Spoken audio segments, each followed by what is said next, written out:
Lesson 138 from A Course in Miracles. Heaven is the decision I must make. In this world, heaven is a choice, because here we believe there are alternatives to choose between. We think that all things have an opposite, and what we want, we choose. If heaven exists, there must be hell as well, for contradiction is the way we make what we perceive and what we think is real. Creation knows no opposite, but here is opposition part of being real. It is this strange perception of the truth that makes the choice of heaven seem to be the same as the relinquishment of hell.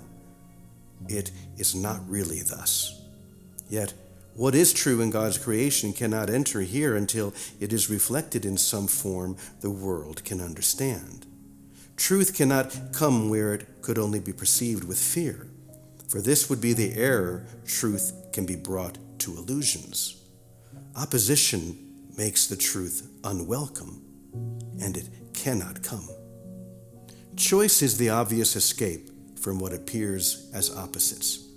Decision lets one of conflicting goals become the aim of effort and the expenditure of time. Without decision, time is but a waste and effort dissipated. It is spent for nothing in return, and time goes by without results. There is no sense of gain, for nothing is accomplished, nothing learned. You need to be reminded that you think 1,000 choices are confronting you when there is really only one to make. And even this but seems to be a choice. Do not confuse yourself with all the doubts that myriad decisions would induce. You make but one. And when that one is made, you will perceive it was no choice at all. For truth is true and nothing else is true. There is no opposite to choose instead. There is no contradiction to the truth. Choosing depends on learning, and the truth cannot be learned but only recognized. In recognition, its acceptance lies, and as it is accepted, it is known. But knowledge is beyond the goals we seek to teach within the framework of this course. Ours are teaching goals, to be attained through learning how to reach them, what they are, and what they offer you.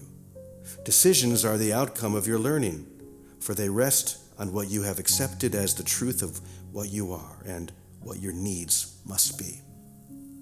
In this insanely complicated world, heaven appears to take the form of choice rather than merely being what it is. Of all the choices you have tried to make, this is the simplest, most definitive, and prototype of all the rest, the one which settles all decisions. If you could decide the rest, this one remains unsolved. But when you solve this one, the others are resolved with it, for all decisions but conceal this one by taking different forms. Here is the final and the only choice in which is truth accepted or denied. So we begin today considering the choice that time was made to help us make. Such is its holy purpose, now transformed from the intent you gave it, that it be a means for demonstrating hell is real. Hope changes to despair, and life itself must in the end be overcome by death.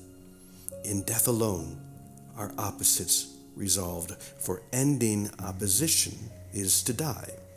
Thus salvation must be seen as death, for life is seen as conflict. To resolve the conflict is to end your life as well. These mad beliefs can gain unconscious hold of great intensity and grip the mind with terror and anxiety so strong that it will not relinquish its ideas about its own protection. It must be saved from salvation, threatened to be safe, and magically armored against truth. And these decisions are made unaware to keep them safely undisturbed, apart from question and from reason and from doubt. Heaven is chosen consciously. The choice cannot be made until alternatives are accurately seen and understood. All that is veiled in shadows must be raised to understanding, to be judged again, this time with heaven's help. And all mistakes in judgment that the mind had made before are open to correction, as the truth dismisses them as causeless. Now are they without effects. They cannot be concealed, because their nothingness is recognized. The conscious choice of heaven is as sure as is the ending of the fear of hell, when it is raised from its protective shield of unawareness and is brought to light.